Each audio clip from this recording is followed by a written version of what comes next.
आलमी मंडी में तेल की कीमतों में उतार चढ़ाव जारी है। बरतानवी ब्रेंट क्रूड $105.03 फी बैरल पर ट्रेड कर रहा है। अमरीकी खाम तेल WTI मामूली कमी के साथ $94.40 का हो गया।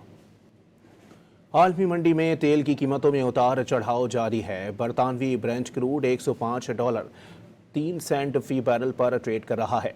अमरीकी खाम तेल WTI मामूली कमी के साथ $94.40 का हो गया।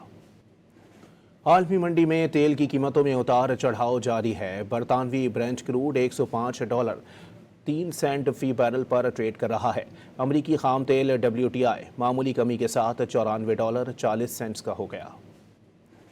आलमी मंडी में तेल की कीमतों में उतार चढ़ाव जारी है। बरतानवी ब्रेंट क्रूड $105.03 फी बैरल पर ट्रेड कर रहा है। अमरीकी खाम तेल WTI मामूली कमी के साथ $94.40 का हो गया।